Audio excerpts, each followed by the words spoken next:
ফেসবুকে আবেগঘন স্ট্যাটাস দিয়েছেন নারী ফুটবল দলের অন্যতম সদস্য মাতসুশিমা সুমাইয়া। গত কয়েকদিনের ঘটনায় সামাজিক যোগাযোগ মাধ্যমে নারী ফুটবলাররা বুলিংয়ের শিকার হচ্ছেন। কোচ পিটার বাটলারের সঙ্গে সিনিয়র খেলোয়াড়দের সমস্যা গত সাপ থেকে। কোচের পদত্যাগ চেয়ে বিদ্রোহ করে বসেছেন ফুটবলাররা।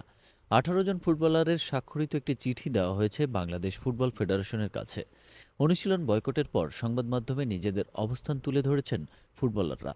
বাফুফের কাছে দেওয়া চিঠিটির ইংরেজি সংস্করণ লিখে দিয়েছিলেন গত সাবজয়ী দলের খেলোয়াড় জাপানি বংশোদ্ভূত মাতসুশিমা সুমাইয়া। এটা জানানোর পর থেকে ভয়ঙ্কর অভিজ্ঞতার মধ্য দিয়ে যাচ্ছেন। ফেসবুকের এক পোস্টে জানিয়েছেন এরপর থেকেই তাকে ধর্ষণ আর খুন করার হুমকি দেওয়া হচ্ছে। ফেসবুকে আজ বিকেল 3:30টার দিকে সুমাইয়া লেখেন, আসসালামু আলাইকুম, আমি মাতসুশিমা সুমাইয়া, বাংলাদেশ নারী জাতীয় ফুটবল দলের একজন খেলোয়াড়। ইংরেজি মিডিয়ামের ছাত্রী হিসেবে ইন্টার স্কুলে খেলা দিয়ে শুরু। মালদ্বীপে লিগ জয় এবং 2024 সালে বাংলাদেশের হয়ে নারী সাব চ্যাম্পিয়নশিপ জয়ের অভিজ্ঞতা। এই যাত্রাটা আমার জন্য অম্লমধুর। পরিবারের বাধা উপেক্ষা করে কেন ফুটবলার হতে চেয়েছেন সেটা জানিয়ে সুমাইয়া লিখেছেন, এই পথ বেছে নেওয়ার পর থেকেই আমার স্বপ্ন ছিল ওইসব শিক্ষার্থীদের অনুপ্রাণিত করা, যাদের বাবা মা তাদের শুধু পড়াশোনাতেই মনোযোগ দিতে বলেন। আমি দেখাতে চেয়েছি আবেগ এবং সংকল্প যে কোনো প্রতিবন্ধকতা ভেঙে দিতে পারে। কিন্তু আজ আফসোস করে বলতে হচ্ছে, আমার শিক্ষা, পরিবার, ঈদ সবকিছু এমন একটি দেশের জন্য উৎসর্গ করেছি যারা আমাদের সংগ্রামের প্রশংসা করতেই জানে না।